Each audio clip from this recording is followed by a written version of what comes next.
ni kwamba tunaendelea na mchakato wa usaili. Mpaka sasa tumeshasaili wagombea 12 kati ya 25. Wengine tunaendelea na usaili kesho. Na mapingamizi yamekwendaje? Kuna mgombea yoyote ambaye mpoteza sifa kutokana na mapingamizi aliyowekewa? Mapingamizi yaliletwa, lakini aliyeleta mapingamizi aliitwa kwenye kamati ya kuja. Kwa maana hiyo mapingamizi yalitupiliwa mbali. Kanuni ya 11 kanuni ndogo ya 6 ya kanuni ya uchaguzi inasema mtu analeta pingamizi lazima aje yeye mwenyewe in person, atokee mwenyewe. Kwa hiyo mtendaji mkuu wa Yanga alileta mapingamizi kweli. Kwa hiyo tulimwandikia barua aje mwenyewe, hakuja, akatuma wakili. Kwa hiyo wakili sio akuleta, huyo wakili akuleta mapingamizi. Kwa hiyo kali tumetupilia mbali.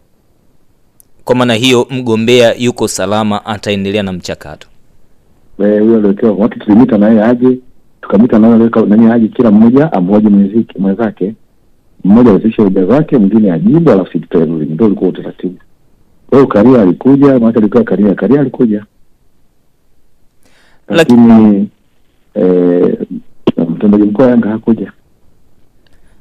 Lakini malalamiko ya wagombea wengi imeonekana kuwa ni endorsement. Wewe kwenye kamati yako hili mmelitazamaje? Sisi kazi yetu mzee ni kusimamia kanuni ambazo zimetoka na mkutano mkuu. Kwa hiyo endorsement letter zina shida au zina shida, sisi kwenye kamati ya uchaguzi sio mahala pa kuzileta. Mahala pa kuzipeleka ni kwenye kamati mkutano mkuu wa TFF ambao una mamlaka ya kutunga na kurekebisha. Hii ina maana kwa ambaye hana endorsement anapoteza sifa moja kwa moja. Automatically kwa hivyo.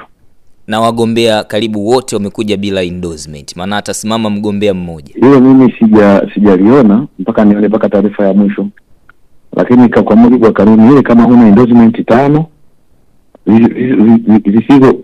zisizopungua 5, basi unakosa sifa. Mwenyekiti, mimi nakushukuru sana na tutaendelea kutafuta